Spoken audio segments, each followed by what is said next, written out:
Welcome to వైద్యం ఆరోగ్యం. నేను మమత. పైల్స్ అంటే ఏంటి, లక్షణాలు ఎలా ఉంటాయి, తీసుకోవాల్సిన జాగ్రత్తల గురించి తెలియజేయడానికి మన స్టూడియోకి వచ్చారు Renova century hospitals consultant surgical gastroenterologist doctor Ashwini Kumar Myneni గారు. వారితో మాట్లాడి మరిన్ని వివరాలు తెలుసుకుందాం. హలో డాక్టర్ గారు. హలో అండి, నమస్తే. డాక్టర్ గారు, జనరల్గా నమస్తే అండి. జనరల్గా పైల్స్ అంటూ వింటూ ఉంటాము. పైల్స్ అసలు ఎందుకు వస్తాయి, డీటెయిల్స్ ఏంటండి? పైల్స్ అంటే ఏదైనా సరే అక్కడ ఆసన వాయువు దగ్గర ఏది ప్రాబ్లం వచ్చినా పైల్స్ అనే కన్సిడర్ చేసేస్తారు. కాకపోతే జనరల్గా బ్లీడింగ్ అవటం కానీ లేకపోతే బయటికి ఏదన్నా బుడిపలాగా రావటం కానీ జనరల్గా పైల్స్ కింద కన్సిడర్ చేస్తాం అనమాట. కానీ నొప్పి ఒక్కొక్కసారి ఉండొచ్చు, ఒక్కొక్కసారి ఉండకపోవచ్చు. ఇంకా వాటి మెయిన్ కారణం ఏంటంటే జనరల్గా మలబద్ధకం. చాలామంది ఏమనుకుంటారంటే మాకు పైల్స్ ఉన్నాయి కాబట్టి మలబద్ధకం ఉంది అనుకుంటారు, కానీ అది ఆపోజిట్ అనమాట. మలబద్ధకం ఉండటం వల్లే పైల్స్ అనేవి డెవలప్ అవుతాయి. సో అక్కడ జనరల్గా పైల్స్ అంటే ఏంటంటే అక్కడ మామూలుగా అక్కడ ఉండే బ్లడ్ వెసల్సే, కాకపోతే మనం మలబద్ధకం అప్పుడు స్ట్రెయిన్ చేయటం వల్ల అవి మెల్లమెల్లగా కిందకి జారి పైల్స్ లాగా మారుతాయి అన్నమాట. సో అది రావడానికి కారణం ఒకటి ఆల్రెడీ చెప్పేశాను, మలబద్ధకం అని. రెండోది ఏంటి అంటే జెనెటిక్గా కూడా రావచ్చు. అంటే మన పేరెంట్స్ కానీ మనం తాతలు అట్లా వాళ్ళకు ఉంటే కూడా మనకు వచ్చే అవకాశం ఉంటుంది. దాన్ని ప్రివెంట్ చేసుకోవడానికి మలబద్ధకం అనేది అవాయిడ్ చేసుకుంటే చాలా వరకు మనం సర్జరీ లేకుండానే వాటిని ట్రీట్ చేసుకోవచ్చు. జనరల్గా పైల్స్ని ఇనిషియల్ స్టేజ్లో ఎలా గుర్తించాలంటారు? ఇనీషియల్ స్టేజెస్లో మనం గుర్తించలేం. అంటే జనరల్గా అది 4 గ్రేడ్స్ ఉంటాయి. సో ఫస్ట్ 2 గ్రేడ్స్ అసలు బయటికి ఏం కనపడవు అనమాట. 3rd, 4th గ్రేడ్కి వెళ్తేనే కనపడతాయి. లేకపోతే మనకి మోషన్ అయినప్పుడు బ్లీడింగ్ అవుతుంటే దాన్ని మనం పైల్స్ కింద కన్సిడర్ చేసి చూసుకోవచ్చు. మామూలుగా ఫుడ్ హ్యాబిట్స్ ఎంతవరకు కారణం అంటారు? డెఫినెట్గా ఫుడ్ హ్యాబిట్సే కారణం అండి, అందులో డౌటే లేదు. ఎందుకంటే మనకంతా ఇప్పుడంతా వెస్టర్నైజ్డ్ డైట్ అయిపోతుంది. దానివల్ల ఫైబర్ అనేది లోపిస్తుంది అనమాట. ఎక్కువ బ్రెడ్, బన్ను, నాన్ వెజ్ తింటాము, లేకపోతే డీప్ ఫ్రైడ్స్ తింటాము. వాటిల్లో ఎక్కువ ఫ్రూట్స్ అండ్ వెజిటబుల్స్ ఏదైతే మనం ఇంతకుముందు భారతదేశంలో ఎక్కువగా తినేవాళ్ళం చూసేవాళ్ళమో అది చేయకపోవటం వల్ల ఈ మలబద్ధకం అనేది బాగా పెరిగిపోయి మనకి పైల్స్ అనేవి డెఫినెట్గా ఎక్కువ అవుతున్నాయి దానివల్ల. డాక్టర్ గారు, కాలర్ ఉన్నారు, కాల్ తీసుకుందాం. సురేష్ గారు నాగర్ కర్నూలు నుంచి కాల్ చేశారు. నమస్తే అండి, డాక్టర్ గారు ఉన్నారు, మాట్లాడండి. Sir good afternoon sir. Good afternoon అండి. సార్ అది నాకు జస్ట్ నేను ఒక 2 వీక్స్ కింద నేను ఆపరేషన్ చేయించుకున్నాను సార్. అది మళ్ళీ అయింది. మళ్ళీ ఏమైందండి? మళ్ళీ అయింది సార్. అంటే మీ ప్రాబ్లం దేంతో చేయించుకున్నారండి? నొప్పి వచ్చి చేయించుకున్నారా, బ్లీడింగ్ అయి చేయించుకున్నారా? అయితే నాకు ఏమైందండి సార్, 6 years బ్యాక్ అయ్యిండే. నేను ఇంజక్షన్ వాడడం ద్వారా నాకు తక్కువ అయిపోయింది. మళ్ళీ ఇప్పుడు రిటర్న్ అవుతుంటే నాకు బ్లీడ్ అవుతుంది. Okay okay. ఇంకా మళ్ళీ అక్కడ తిరిగి చూపించుకుంటే ఇది థర్డ్ స్టేజ్ అంటే సరే సార్ చేయండి ఆపరేషన్ చేయించాను. అంటే మీరు ఎక్కడి నుంచి మాట్లాడుతున్నారండి? నాగర్ కర్నూలు. అక్కడే చేయించుకున్నారా, ఇక్కడికి వచ్చి అంటే వేరే సిటీకి వెళ్ళి చేయించుకున్నారా? లేదు సార్, ఇక్కడ. అంటే ఏం పద్ధతిలో చేశారండి? లేజర్ అన్నారా లేకపోతే? లేజర్ అంటే సార్ అది వాళ్ళు దారం సార్. దారం అంటే మామూలుగా ఎంబీబీఎస్ డాక్టర్ చేశారండి, ఆయుర్వేదం డాక్టర్ చేశారా? లేదు సార్, ఆర్ఎంపీ డాక్టర్. సో ఏంటంటే అండి, మీరు బేసికల్గా బ్లీడింగ్ కోసమే వెళ్ళారు కాబట్టి జనరల్గా అయితే కనుక లోపల నుంచి మనం చేయాల్సి ఉంటుంది. ప్లస్ మీ వయసు ఎంత అండి సురేష్ గారు? 31 సార్. 31. అయితే పెద్దగా వేరే ప్రాబ్లమ్స్ ఏమి ఉండవు, కానీ జనరల్గా ఇదే ఉంటుంది.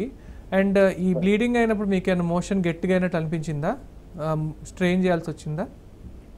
అది ఫస్ట్ రోజు నాకు ప్రతిరోజు ఫ్రీగానే ఉండేది సార్. ఆ రోజు కొంచెం బ్లీడ్ అయిన రోజు కొంచెం హార్డ్ మోషన్గా ఉన్నది. సో అంటే జనరల్గా దానివల్లే ఉంటుందండి.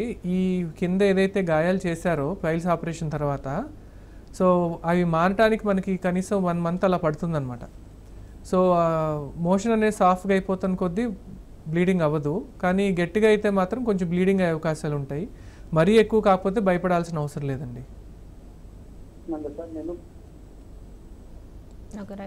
ఇంకా గట్టిగా సైడ్ పొంటి ఉబ్బినట్టు అనిపిస్తుంది సార్ నాకు. మొదలు టైప్ లెక్క కాకుండా మన ఏళ్ళంతా లావుగా బయటకుంటుంది. అయితే అంటే ఇట్లా కాకుండా ఒకసారి వచ్చి ఎవరైనా కలిస్తే general surgeon, proper medical practitioner, MBBS చేసిన వాళ్ళు కలిస్తే బాగుంటుందండి. ఓకే, రైట్ అండి. డాక్టర్ గారు, జనరల్గా ఇందాక పేషెంట్ చూసినట్లయితే తను ఏదో నాటు ఆర్ఎంపీ డాక్టర్ని సంప్రదించినట్లుగా తెలుస్తుంది. కంపల్సరీ సర్జన్ని మాత్రమే సంప్రదించాలంటారా ఇలాంటి విషయాల్లో? తప్పకుండానండి. ఎందుకు అంటే నేను ఇందాకే చెప్పినట్టు చాలాసార్లు అసలు సర్జరీనే అవసరం లేదు. ఒక్కసారి బ్లీడింగ్ అయితేనే వెంటనే వెళ్ళి సర్జరీ చేయించేసుకుంటారు కొంతమంది. అలా అవసరమే లేదు. సో ఆయన చెప్పినట్టు ఇందాక మోషన్ గట్టిగా అయింది, బ్లీడింగ్ అయిందన్నారు. సో అదే కారణం అయిండొచ్చు. ఆ ముందు రోజు అట్లాగా అవటం వల్ల అయిండొచ్చు. ఆయన భయపడిపోయి ఆయనకి వెళ్ళిపోయారు. సో ఆయన చేసేసారు. ఆర్ఎంపీ డాక్టర్ చేసిన దానికి నేనైతే చెప్పలేను వాళ్ళు ఎటువంటి పద్ధతులు వాడతారో ఏంటో అనేది. బట్ తొందరపడి సర్జరీ చేయించుకోవాల్సిన అవసరం అయితే లేదు. ఒక్కసారి కొంచెం రెండోసారి వచ్చింది కాబట్టి ఆయనకి సిగ్మాడోస్కోపీ అనే పరీక్ష ఉంటుంది. ఎండోస్కోపీ లాగా కింద నుంచి కూడా ఒక కెమెరా పెట్టి చూస్తాం అనమాట. అది చేయించుకుని ఎంతవరకు అవసరం ఉందో చూసుకుని దాన్ని బట్టి చేయించుకుంటే మంచిదని నా ఉద్దేశం. ఓకే డాక్టర్ గారు, ఇందులో స్టేజెస్ ఏమైనా ఉంటాయా? స్టేజెస్ ఉంటాయండి. అదే ఇందాక మాట్లాడుకున్నట్లు 1 to 4 ఉంటాయి. గ్రేడ్ 1 to 2 అనేవి జనరల్గా మందులతో తగ్గిపోతాయి. 3 to 4 అనేది సర్జరీ చేయాల్సిన అవసరం పడుతుంది. 4కి అయితే డెఫినెట్గా, 3కి కూడా 50-50 అనమాట. అవసరాన్ని బట్టి సర్జరీ చేయాల్సిన అవసరం ఉంటుంది. ఓకే, పేషెంట్ ఇనిషియల్గా మీ దగ్గరికి వచ్చినప్పుడు ఎలాంటి టెస్టులు చేస్తూ ఉంటారు? ఫస్ట్ నేను పరీక్ష చేస్తాను. అంటే డిజిటల్ ఎగ్జామినేషన్ అంటాము, దాన్ని చేస్తాము. అది చూసిన తర్వాత ఫస్ట్ అసలు ఏంటి ప్రాబ్లం మీకు, అంటే బ్లీడింగా లేకపోతే నొప్పి అంటే వేరే కారణం ఉంటుందండి, ఫిషర్ అంటాం దాన్ని కూడా చాలామంది పైల్స్ అంటే ఇట్లాగా ఆర్ఎంపీల దగ్గరికి వెళ్ళటం కానీ వేరే వాళ్ళు కూడా పైల్స్ అని చెప్పేసి చేయటం జరుగుతూ ఉంటుంది. కాకపోతే అది కాదనమాట, దానికి వేరే రకంగా సర్జరీ చేయాల్సి ఉంటుంది. అండ్ ఒక పైల్స్ పేషెంట్ మన దగ్గరకు వచ్చాడంటే చాలా మొహమాటంగా చాలా సిగ్గుపడుతూ వస్తారు జనరల్గా. సో వాళ్ళకి చాలా కౌన్సిలింగ్ లాగా ఇచ్చి చేస్తూ ఉండాలి. రాగానే తీసుకెళ్ళిపోయి ఆపరేషన్ థియేటర్ తీసుకెళ్ళిపోయి చేయటం కాదు. మీకు ఎందుకు వచ్చింది, అసలు ఏం చేయాలి అనేది ఎక్స్ప్లెనేషన్ ఇచ్చి తీసుకుంటే వాళ్ళకి పోస్ట్ ఆఫ్ రికవరీ కూడా, లేకపోతే ఇందాక ఆయన మాట్లాడినట్టు నాకు బ్లీడింగ్ అయిపోయింది మళ్ళీ భయపడకుండా ఉంటారనమాట. ఎందుకంటే నేను ప్రతి పేషెంట్కి సర్జరీ తర్వాత చెప్తాను, కొంచెం అవకాశం ఉంటుందండి, మోషన్ అనేది సాఫ్ అయ్యి చూసుకుంటే అది ఉండదు అని చెప్తాను అనమాట. సో చాలా కౌన్సిలింగ్ అవసరం వాళ్ళకి. ఎందుకంటే చాలామంది పక్కన వాళ్ళ మాటలని చాలా రోజులు అలాగా పేరు పెట్టుకుని అట్లా వస్తారనమాట. సో అందరికీ చెప్తున్నది ఏంటంటే సర్జరీ అవసరం లేదు. డాక్టర్ల దగ్గరికి వెళ్తే గ్యారంటీ సర్జరీ అంటారు, డబ్బులు అయిపోతాయి అని భయపడాల్సిన అవసరం లేదు. చాలా వాటికి లేకుండానే తగ్గించుకోవచ్చు. సో అందుకని ఆ కౌన్సిలింగ్ అనేది చాలా ఇంపార్టెంట్. ఈవెన్ దో అది చిన్న ప్రాబ్లమే అనిపించవచ్చు కానీ బట్ చాలా కౌన్సిలింగ్ అవసరం ఉంటుంది. డాక్టర్ గారు, మరో కాలర్ ఉన్నారు. శివ గారు వనపర్తి నుంచి కాల్ చేశారు. నమస్తే అండి, డాక్టర్ గారు ఉన్నారు, మాట్లాడండి. Call cut అయినట్టుందండి. రమేష్ గారు హైదరాబాద్ నుంచి కాల్ చేశారు. నమస్తే అండి. హలో మేడం, నమస్తే అండి. డాక్టర్ గారు ఉన్నారు, మాట్లాడండి. హలో నమస్తే అండి. రమేష్ గారు చెప్పండి, నేను డాక్టర్ అశ్విని కుమార్. అది మా బాబుకి మోషన్ కొంచెం టైట్గా వెళ్తారండి. అది ఇప్పుడు మాకు చెప్పిన రోజు బట్టి మాకు అట్లా టైట్గా మోషన్ వెళ్తా అంటే 2 రోజులకు ఒకసారి అట్లా వెళ్తారనమాట. ఎంత వయసు అండి బాబుది? 12 years అండి. 12 years? ఓకే. అంటే ఫుడ్ ఇంటేక్ ఎలా ఉంటుందండి బాబుది? ఫుడ్ ఇంటేక్ ఎలా ఉంటుంది? ఎక్కువ వెజిటబుల్స్ ఫ్రూట్స్ తింటాడా లేకపోతే ఫాస్ట్ ఫుడ్స్ ఎక్కువ ఇష్టపడతాడా? ఫాస్ట్ ఫుడ్, ఇది నాన్ వెజ్ అవి ఎక్కువ తింటారండి. సో ఏంటంటే అండి, జనరల్గా ఇందాక నేను చెప్పడం జరిగింది కూడా, మలబద్ధకం అనేది పైల్స్ వల్ల రాదండి, మలబద్ధకం వల్ల పైల్స్ వచ్చే అవకాశం ఉంటుంది అనమాట. సో ఇది ఏదైతే ఉందో మీ బాబుకి కొంచెం తన డైట్ లో ఫ్రూట్స్, వెజిటబుల్స్, మలద్వారం దగ్గర కొంచెం చిన్న చిన్నగా అవి కనిపిస్తున్నాయండి, బయటికి కనిపిస్తున్నాయి, లోపలనే ఉండి చెల్లి తగులుతున్నాయి అంటే కడుక్కునేటప్పుడు. కరెక్టే. అదే అవి ఉంటే అది మనం భయపడుతున్నాం. అట్లా ఏమైనా ప్రాబ్లం? జనరల్ గా చిన్నపిల్లలకి ప్రాబ్లం ఉండదండి. అవి మోషన్ ఫ్రీగా అయ్యేటట్టు చూసుకుంటే అవి తగ్గిపోతాయండి. ఓకే, జనరల్గా పిల్లలకు కూడా మేము సర్జరీ సజెస్ట్ చేయము వెంటనే కూడాను. మెడిసిన్స్ మోషన్ ఫ్రీగా అవడానికి మెడిసిన్స్ తీసుకోవాలి. లాక్సేటివ్స్ చాలా ఉన్నాయండి. మీరు ఆటోమేటిక్గా స్ట్రెయిన్ అనేది తగ్గితే అవి అతడికంటే లోపలికి వెళ్ళిపోతాయండి. బయటకు వచ్చినవి లోపలికి వెళ్ళాలంటే సర్జికల్గానే తీయాల్సి ఉంటుంది. బట్ అదేనండి, అవి మోషన్ ఫ్రీగా అయ్యేటట్టు చూసుకుంటే అవి లోపలికి వెళ్ళిపోతాయి. అది నేను చెప్పొచ్చేది. మందు దానికి వస్తే మందు ఉంటుంది అనమాట అట్లా. అండ్ ఫుడ్లో కూడా తేడా చేసుకోవాలండి. ఫ్రూట్స్ అండ్ వెజిటబుల్స్ ఎక్కువ ఇవ్వడానికి ట్రై చేయండి. ఓకే, రైట్ అండి. డాక్టర్ గారు మరో కాలర్ ఉన్నారు. రమేష్ గారు భూపాలపల్లి నుంచి కాల్ చేశారు. నమస్తే అండి, డాక్టర్ గారు ఉన్నారు, మాట్లాడండి.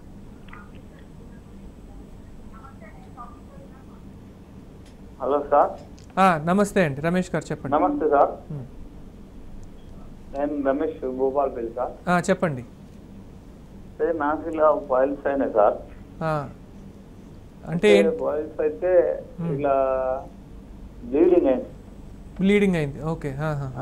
బ్లీడింగ్ అయిన తర్వాత సార్ నేను భయపడ్డా సార్. భయపడి ఒక ఆర్ఎంపీ డాక్టర్ని అడిగితే నేను ఫైల్స్ తీసేస్తాను మాట్లాడాను సార్. ఆయన దారంతో ఇట్లా కట్లేసిండు సార్. నీకు ఒక 4 ఉన్నాయి, ఇట్లా సైడ్ 2 ఆ సైడ్ 2 లెఫ్ట్ రైట్ ఉన్నాయి అని అన్నారు సార్. అయితే నేనన్నా మరి మీరు ఎట్లా తీసుకొస్తారంటే నేను ఇట్లా కట్లేస్తానని 1 సైడ్ తీసింది సార్. 1 సైడ్ తీసేసిందని నాకు ఇట్లా గాయంలాగా అయింది సార్. గాయంలాగా అయిన తర్వాత అది ఒక ఆయింట్మెంట్ ఇచ్చింది సార్. అది రెగ్యులర్ గా ఒక 20 days 25 days ఆయింట్మెంట్ పెట్టింది సార్. తగ్గిపోయింది. మళ్ళీ అయితే ఇంకో 1 సైడ్ ఉన్నాను సార్, నేను పోలేదు సార్. అంటే నాకు ఇట్లా టైఫాయిడ్ జ్వరం ఇట్లా జాండిస్ అయిన వాళ్ళకి పోలేదు సార్. యాంటీబయాటిక్స్ ఇంజక్షన్స్ వాడినా కొంచెం తగ్గింది. మళ్ళీ కొంచెం ప్రాబ్లం అయిన వాళ్ళే హన్మకొండ పోతే ఫైల్స్ కు వేరే మందులు ఇచ్చాడు సార్. పెద్ద డాక్టర్, జనరల్ సర్జన్. ఆ మందులు వాడితే తగ్గిపోయింది సార్. ఇప్పుడు 1 year అవుతుంది. మళ్ళీ కొంచెం మోషన్ ప్రాబ్లం ఇట్లా బయటకు వచ్చినట్టు ఇటు తలగడం జరుగుతా ఉంది సార్. మరి మళ్ళీ అదే ప్రాబ్లమా ఇంకా వేరే ఏమైనా ప్రాబ్లం ఉన్నదా? అదే సార్ సలహా తీసుకున్నామా. జనరల్గా మలబద్ధకం వల్ల ఇబ్బంది పడుతుంటే కనుక అది అవాయిడ్ చేయాలండి. మోషన్ వచ్చినప్పుడు ముక్కుతారు కదా, దానివల్ల కూడా బయటకు వస్తూ ఉంటాయి అన్నమాట. ఆ ముక్కటం అనేది తగ్గించుకుంటే బయటికి రావటం ఆగిపోతుందండి. అది మీరు కాన్సన్ట్రేట్ చేశారో ఒకసారి చూసుకోండి. ఎందుకంటే అది తగ్గకపోతే ఇది తగ్గదు మీకు.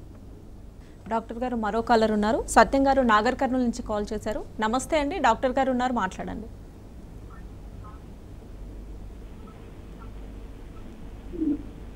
నమస్తే సార్. నమస్తే అండి, సత్యం గారు చెప్పండి.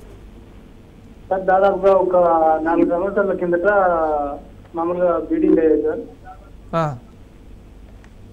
అయితే అప్పుడు టాబ్లెట్ వాడమని ప్రైవేట్ లో డాక్టర్ ఇస్తే టాబ్లెట్ వాడడం జరిగింది. అయితే బ్లీడింగ్ అవడం తగ్గింది, కానీ చూస్తూ ఉండటం కూడా తగ్గింది. కాకపోతే చిన్నగా బయటకు వద్దే, అది దానివల్ల ఏమన్నా ప్రాబ్లం సార్? జనరల్గా ఏముండదండి, మీకు ఏం ఇబ్బంది లేకపోతే ఆ బయటకున్నవనేవి స్కిన్ ఎక్స్టెన్షన్స్ ఉంటాయండి. స్కిన్ ట్యాగ్ అంటాము. జస్ట్ చర్మం కొంచెం పెరుగుతుంది అంతే. దానివల్ల ఏం ఇబ్బంది ఉండదండి. మీరు దాని గురించి భయపడాల్సిన అవసరం లేదు. డాక్టర్ గారు జనరల్గా లేటెస్ట్ ట్రీట్మెంట్స్ ఏమైనా ఉన్నాయండి? ఉన్నాయండి. ఇప్పుడు పైల్స్ అనేవి రకరకాలుగా ట్రీట్ చేస్తుంటారు, గ్రేడ్స్ని బట్టి. ఇందాక చెప్పాను, మెయిన్గా అవి బ్లీడింగ్ అవుతుంటేనో లేకపోతే బయటకు వచ్చి ఇబ్బంది పెడుతుంటేనే మనము ట్రీట్ చేస్తాం అనమాట. లేటెస్ట్ టెక్నిక్ అంటే కనుక, అంటే అంత లేటెస్ట్ కూడా కాదు, స్టేప్లర్ టెక్నిక్ అని ఉంటుందన్నమాట. సో ఈ పైల్స్ అనేవి ఒకసారి వచ్చాక మళ్ళీ వచ్చే అవకాశం ఉంటుంది. అంటే జనరల్గా 3 places ఉంటాయి. ఆ 3 places ట్రీట్ చేసిన తర్వాత మళ్ళీ పక్క నుంచి కూడా వచ్చే అవకాశం ఉంటుంది. సో అవి కూడా అవాయిడ్ చేయడానికి అన్నట్టు స్టేప్లర్ పద్ధతి అని ఒకటి ఉందండి. సో ఆ స్టేప్లర్తో ఏంటంటే మనకి చక్కగా అన్ని చుట్టూరా మొత్తం ట్రీట్ అయ్యేటట్టు చూసుకుంటాము. అండ్ బయటికి కోత ఏమి ఉండదు ఆ పద్ధతితో. సో బయటికి జారినవి కూడా దాంతోనే లోపలికి పెట్టేయచ్చు అనమాట. సో అదొకటి. ఇంకా లేటెస్ట్గా అంటే లేజర్ అంటున్నారు, కానీ లేజర్ కూడా మనకి మరీ గ్రేడ్ 1 to 2 లేకపోతే 3 వరకు కూడా చేయొచ్చు. కానీ గ్రేడ్ 4 అయితే కనుక ప్రాపర్ సర్జరీ చేస్తేనే బెటర్. అంటే ఇంతకుముందు బాగా కట్ చేసేవాళ్ళు, చుట్టూరా కట్స్ ఉండేవి. ఇప్పుడు అలా అంత అవసరం లేకుండా ఈ స్టేప్లర్ అనేది బాగా ఉపయోగపడుతుంది. ఓకే డాక్టర్ గారు, సర్జరీ అయిన తర్వాత ఎన్ని రోజుల రెస్ట్ అవసరం అంటారు? నేను నా పేషెంట్స్ చెప్పేది ఏంటంటే అండి, ఒక 2 weeks వరకు కొంచెం నొప్పి ఉంటుంది. ఇప్పుడు అంతా వర్క్ ఫ్రమ్ హోమ్ ఇది ఉంది కదా. సో నేనేమంటానంటే ఒక వారం వరకు కొంచెం రెస్ట్ తీసుకోండి. వారం తర్వాత వర్క్ ఫ్రమ్ హోమ్ చేసుకోండి. 2 weeks తర్వాత మీరు ఆఫీస్ కూడా వెళ్ళొచ్చు అని చెప్తాను. కంప్లీట్ బెడ్ రెస్ట్ ఏం కాదండి, తన పనులు తను చేసుకుంటూ ఉండొచ్చు. కాకపోతే ఆ నొప్పి వల్ల కొంచెం ఇబ్బంది పడతారు కాబట్టి ఎక్కువ స్ట్రెయిన్ కాకుండా ఉండడానికి చెప్తాను అనమాట. డాక్టర్ గారు మరో కాలర్ ఉన్నారు. తిరుమలేష్ గారు హైదరాబాద్ నుంచి కాల్ చేశారు. నమస్తే అండి, డాక్టర్ గారు ఉన్నారు, మాట్లాడండి. హలో తిరుమలేష్ గారు చెప్పండి. నమస్కారం సార్. నమస్తే అండి, నేను హైదరాబాద్ గుడిమల్ కాపు నుంచి మాట్లాడుతున్నాను సార్. చెప్పండి. నాకు ఫైల్స్ వచ్చి ఒక 7-8 సంవత్సరాలు ఉంటుంది సార్. కాకపోతే గడ్డ అది ఈ మధ్యలో బ్లడ్ వస్తుంది సార్ చూస్తుంటే. హలో, అంటే ఎవరికన్నా చూపించుకున్నారా అండి లేకపోతే ఇక్కడికే కాల్ చేయండి? ఎక్కడ చూపించుకోవాలి సార్? ఈ మామూలుగా నేటి మందులు తిన్నాం కానీ ఏం తక్కువ కాలేదు. అంటే ఒకసారి మనము, మీ వయసు ఎంత అండి? 55 ఉంటుంది సార్ నా ఏజ్. 55 ఉంటుంది. సో కొన్ని టెస్టులు చేయించుకుంటే మంచిదండి మీ వయసు ప్రకారము. చిన్నపాటి సిగ్మాడోస్కోపీ అని చేస్తాము, అది చేసుకుంటే ఇంకా అదొక్కటేనా వేరే కారణాలు కూడా ఏమైనా ఉన్నాయని తెలుస్తుంది అనమాట మనకి. సో దాన్ని బట్టి మనం ఆరోగ్యశ్రీ కార్డు ఒకసారి కనుక్కోవాలండి. నేను జనరల్గా ఆరోగ్యశ్రీ కార్డు అంటే క్యాన్సర్కిను గుండె జబ్బులకి నడుస్తుంది, వీటికి నడవకపోవచ్చు అండి. ఆరోగ్యశ్రీ కార్డు ఎందుకంటే ఖర్చు ఎంత అవుతుంది సార్ చేసుకుంటే? అంటే ఒకసారి మీరు వచ్చి చూపించుకుంటే అసలు మీకు సర్జరీ అవసరం లేదో కూడా చెప్తాను నేను. వెంటనే సర్జరీ కూడా చేయటం కాదు అట్లా. రైట్. డాక్టర్ గారు, జనరల్గా నాటు వైద్యం కొంతమంది చేయించుకుంటున్నారు కదా, అది ఎంతవరకు సేఫ్ అంటారు? అస్సలు సేఫ్ కాదనే చెప్పాలండి. ఎందుకంటే ఒకప్పుడు ఇవన్నీ డెవలప్మెంట్స్ లేనప్పుడు ఇంకా అదే దిక్కు కాబట్టి చేయించుకునేవాళ్ళు. ప్లస్ అప్పుడు బాగా చేసి ఉండొచ్చు, తెలియదు. కానీ ఇప్పుడు ఏం చేస్తున్నారంటే ఏ మందులు పెడుతున్నారో తెలియదు, కానీ అక్కడంతా కాలినట్లు అయిపోయి చాలా ఇబ్బందులతో వస్తున్నారు పేషెంట్లు అనేవాళ్ళు. వాళ్ళకి కోత లేకుండా అని చెప్తారు, కానీ అక్కడ ఇందాక మన కాలర్స్ కూడా చూసినట్లు గాయాలు అవుతాయి, బ్లీడింగ్ అవుతాయి. అండ్ పైపైనే చేస్తారండి. జనరల్గా పైల్స్ అంటే లోపల నుంచి వస్తాయి అన్నమాట, కిందకి జారుతాయి. ఆ రూట్ కాజ్ తీయకుండా పైపైనే చేయటం వల్ల అసలు ఉపయోగం లేదు. ప్లస్ దాని పర్యవసానాలు కూడా అంత బాగోట్లేదు, అంటే కాంప్లికేషన్స్ వస్తున్నాయి. జనరల్గా ఈ పైల్స్ ఏజ్ నుంచి వచ్చే అవకాశాలు ఉన్నాయి? చిన్నపిల్లల్లో కూడా వస్తాయండి, కానీ మనకి జనరల్గా 20 years తర్వాతనే చూస్తాం ఎక్కువ. కాకపోతే చిన్నపిల్లలు ఎందుకు వస్తుందంటే ఇప్పుడు ఫుడ్ వల్ల, ఫాస్ట్ ఫుడ్స్ కానీ లేకపోతే వెస్టర్నైజ్డ్ డైట్స్, బర్గర్స్, పిజ్జాస్ అట్లాంటివన్నీ ఎక్కువ తినటము, మన లోకల్ ఫుడ్స్ అన్నము కూరలు తినకపోవటం వల్ల ఆ కాన్స్టిపేషన్ వల్ల వాళ్ళకు కూడా రావడం జరుగుతుంది అన్నమాట. సో అందుకని చిన్నపిల్లల్లో కూడా చూస్తున్నాము. కానీ చిన్నపిల్లలు జనరల్గా మరీ ఎక్కువ కాంట్ బట్ సిచ్యువేషన్ అయితే తప్పితే ఆపరేషన్ అనేది చేయము. డాక్టర్ గారు, మరో కాలర్ ఉన్నారు. వెంకటేష్ గారు కాజీపేట నుంచి కాల్ చేశారు. నమస్తే అండి, డాక్టర్ గారు ఉన్నారు, మాట్లాడండి. హలో. హలో వెంకటేష్ గారు, చెప్పండి. అంటే మా మిస్సెస్ ఏజ్ 58 అండి. ఓకే, చెప్పండి. 2 days నుంచి మోషన్స్ 3 ఉంటలేవు సార్. సర్జరీ అయిన తర్వాత అంటారా? సర్జరీకి ఇట్లా ఏం లేదండి, మోషన్ ప్రాబ్లం ఉన్నది. దానికి సార్ ఏం చెప్తున్నాం ఇద్దామని. మోషన్ మీ వయసు ఎంత అండి ఆవిడది? ఆమెది 58 అండి. 58? 58. షుగర్ బీపీ అని ఉన్నాయండి?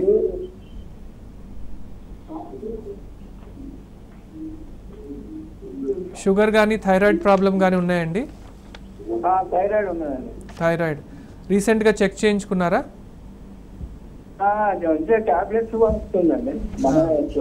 ఎందుకంటే మలబద్ధకం అనేది ఏజ్ పెరిగే కొద్దీ ఇంక్రీజ్ అయ్యే ప్రాబ్లం అండి. కొంచెం అప్పుడప్పుడు మందులు తీసుకుంటుంటే బాగుంటుంది, లాక్సేటివ్స్ అని అంటాము. సో అవి తీసుకుంటే ఏంటంటే ఫ్రీగా అవుతుంటుంది. ప్లస్ ఒకసారి టెస్ట్ కూడా చేయించుకోవాలండి. 58 years కాబట్టి ఎందుకు ఈ మధ్య పెరిగిందనేది టెస్ట్ చేయించుకుంటే బాగుంటుంది. Okay, right. డాక్టర్ గారు, జనరల్గా ఎక్కువ బరువులు ఎత్తడం వల్ల వస్తుంది అని చెప్పేసి కొంతమంది అపోహ పడుతుంటారు, అది నిజమంటారా? కాదండి, ఎక్కువ బరువులు ఎత్తడం వల్ల హెర్నియా అనే ప్రాబ్లం రావచ్చు, కానీ ఇది అయితే రాదు. ఇది మెయిన్గా మనము పెట్టే స్ట్రెయిన్ వల్ల మోషన్ అప్పుడు, లేకపోతే ఏజ్ వల్ల కూడా. మనం నుంచునే 2 కాళ్ళ మీద నుంచునే మనుషులు కాబట్టి ఆ గ్రావిటీ వల్ల అంటే మన పూర్వీకుల్లో ఉంటే మనకు వచ్చే అవకాశం ఉంటుంది, కానీ బరువులు ఎత్తితే వచ్చే అవకాశం అయితే లేదు. జనరల్గా ఎలాంటి ఫుడ్ తీసుకుంటే బెస్ట్ అంటారు? ఇది ఒకటే బండ గుర్తు పెట్టుకోవాలి, తోలు. ఏదైనా సరే తోలుతో తింటే దాంట్లో ఫైబర్ ఉన్నట్టు. సో ఆ తోలుతో తినగలిగే పదార్థాలని తింటే ఫైబర్ బాగా వచ్చి మోషన్ అనేది ఫ్రీగా అవుతుంది. దానివల్ల స్ట్రెయినింగ్ అనేది తగ్గుతుంది అండ్ మనకి అవి రాకుండా ప్రివెంట్ చేసుకోవచ్చు. వీటితో పాటు వాటర్ కూడా బాగా తీసుకోవాలండి, 2 to 3 liters per day. ఎట్లాగంటే ఒకసారే కాకుండా కొద్దిగా రోజు మొత్తం మీద తీసుకుంటే ఫైబరు వాటర్ అనేది కలిసి మోషన్ ఫ్రీగా అయ్యి సో మనకి ఈ ప్రాబ్లమ్ని ప్రివెంట్ చేసుకోవచ్చు. డాక్టర్ గారు మరో కాలర్ ఉన్నారు. సంతోష్ గారు మహబూబాబాద్ నుంచి కాల్ చేశారు. నమస్తే అండి, డాక్టర్ గారు ఉన్నారు, మాట్లాడండి. నమస్తే సంతోష్ గారు చెప్పండి. సార్ నాకు చిన్న ఫైల్స్ ప్రాబ్లం అంటే చిన్న బటన్ కింద టైప్ పైకి వస్తాయి సార్. అంటే లోపల కాదు సార్, బ్లడ్ అట్లా ఏం కావు కానీ జస్ట్ ఏదైనా చికెన్ మటన్ అట్లా తిన్నప్పుడు అవి మాత్రం బాగా వస్తాయి సార్. అంతే వస్తాయా? ఓకే, కానీ వెంటనే లోపలికి వెళ్ళిపోతాయా? అదే సార్, కొంచెం హీట్ వాటర్ వేసుకొని అందులో అంటే అది ఉంటుంది ఒక అది ఉంటుంది కదా సార్ బ్లాక్ రీ.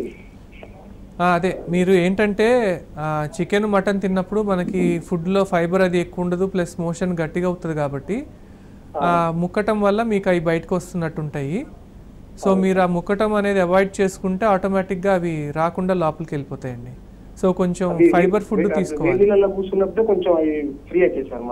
అదే అదే సో అది ఎక్కువ అవుతుంటే కనుక చిన్నపాటి సర్జరీ చేసుకుంటే సరిపోతుంది. లేదు సర్జరీ వరకు వద్దు అనుకుంటే కనుక డైట్ చేంజెస్ చేసుకోవాలి, తప్పదు. అంటే ఏజ్ పెరిగే కొద్దీ మనకి కాన్స్టిపేషన్ పెరుగుతూ ఉంటుంది. సో అందుకని డైట్ మేనేజ్ చేసుకుంటే మీకు ఆటోమేటిక్గా తగ్గిపోతుంది అది. ఓకే రైట్ అండి. డాక్టర్ గారు జనరల్గా వంశపారంపర్యంగా వచ్చే అవకాశాలు ఎంతవరకు ఉన్నాయంటారు? 50% అని చెప్తానండి. ఎందుకంటే నా దగ్గరకు వచ్చేవాళ్ళు చాలామంది వరకు 50% ఆఫ్ ది పేషెంట్స్ మా పేరెంట్స్కి ఉందండి, నాకు కూడా వచ్చినాయి. కానీ జనరల్గా ఏముంటుందంటే వంశపారంపర్యంగా కాన్స్టిపేషన్ కూడా వస్తుంది. మనకి ఏమీ ప్రాబ్లం లేకపోయినా ఈ కాన్స్టిపేషన్ వల్ల మళ్ళీ పైల్స్ వస్తాయి అన్నమాట. సో అందరికీ నేను దీని ద్వారా చెప్పదలుచుకుంది ఏంటి అంటే పైల్స్ అనేవి కెన్ గో బ్యాక్, రివర్సిబుల్ అవి. అది మనము ఆ మోషన్ అనేది ఫ్రీ గైడెడ్ చూసుకుంటే చాలామంది దాని గురించి మాట్లాడటానికి అసలు ఇష్టపడరు, సిగ్గుపడతారు. మోషన్ అదేంటి అంటారు. కాకపోతే చాలామంది ఇబ్బంది పడుతున్నారు డైట్ చేంజెస్ వల్ల. సో దాన్ని కనుక జాగ్రత్త పరుచుకుంటే, అంటే పేషెంట్స్ వస్తే మాకే మంచిది కానీ but prevention is better than cure కాబట్టి ఫుడ్ అనేది జాగ్రత్తలు తీసుకుంటే డెఫినెట్గా తగ్గిపోతుంది. డాక్టర్ గారు మరో కాలర్ ఉన్నారు. రమేష్ గారు వరంగల్ నుంచి కాల్ చేశారు. నమస్తే అండి, డాక్టర్ గారు ఉన్నారు, మాట్లాడండి. హలో హలో చెప్పండి సార్. నమస్కారం సార్. రమేష్ గారు చెప్పండి. నమస్కారం సార్, మాది వరంగల్ జిల్లా వరదేపడి సార్. చెప్పండి. వరంగల్ జిల్లా వరదేపడి మండలం ఇల్లంద గ్రామం సార్. ఓకే. నాకు ఇట్లా మోషన్ అయిపోయిన తర్వాత బ్లడ్ అవుతాను సార్. నొప్పి వస్తుందా? నొప్పి ఏం లేదు, బ్లడ్ మామూలుగా గట్టిగా వచ్చినా అది రోజు వస్తలేదు సార్. అట్లా మా బ్లడ్ మోషన్ నెలకు ఒకసారి 2 నెలలకు ఒకసారి ఇట్లా ఇక మొత్తం మోషన్ అయిపోయిన తర్వాత చుక్కలు కారుతాను సార్. కారుతుందా? మీ వయసు ఎంత అండి? నా వయసు 40 ఉంటుంది సార్. అయితే నేను ఇక ఆర్ఎంపీ అడిగితే అని అంటాను. 2 నెలలకు ఒకసారి 3 నెలలకు ఒకసారి బ్లడ్ పడుతుంటే సర్జరీ అంత అవసరం లేదండి. కొంచెం డైట్లో చేంజెస్ చేసుకుని అప్పుడప్పుడు మందులు వాడుకుంటే సరిపోతుందండి. ఓకే రైట్ అండి. డాక్టర్ గారు మరో కాలర్ ఉన్నారు. కార్తిక్ గారు కర్నూలు నుంచి కాల్ చేశారు. నమస్తే అండి, డాక్టర్ గారు ఉన్నారు, మాట్లాడండి. నమస్తే సార్. నమస్తే కార్తిక్ గారు చెప్పండి.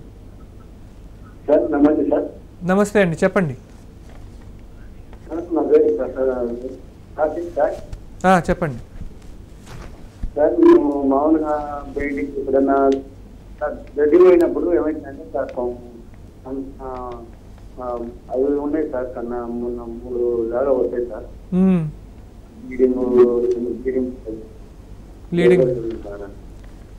బ్లీడింగ్ అవుతుందా? మరి అవి పైల్స్ కిందే కన్సిడర్ చేయాలండి మనం. సో మీరు ఒకసారి డాక్టర్ గారి హెల్ప్ మీ దగ్గర కానీ లేకపోతే నా దగ్గరకు వచ్చినా కానీ ఒకసారి చూపించుకుంటే దాని ప్రకారం మనం ట్రీట్మెంట్ చేసుకోవచ్చండి. బయటకు వస్తున్నాయంటే తర్వాత బయటకు వచ్చి మళ్ళీ లోపలికి వెళ్ళక ఇబ్బంది పడవచ్చు మీరు. అండ్ బ్లీడింగ్ కూడా అవుతుందంటే మనకి బ్లడ్ అనేది తగ్గిపోయి ఇబ్బందులు పడతారు. So as early as possible చూపించుకుంటే బెటర్ అండి. ఓకే రైట్ అండి. డాక్టర్ గారు పైల్స్ గురించి, లేటెస్ట్ ట్రీట్మెంట్స్ గురించి, ఫుడ్ హ్యాబిట్స్ గురించి చాలా చక్కగా చెప్పారండి. థ్యాంక్ యూ సో మచ్ అండి. Okay, thank you. ఇది ఇవాల్టి వైద్యం ఆరోగ్యం. నమస్తే.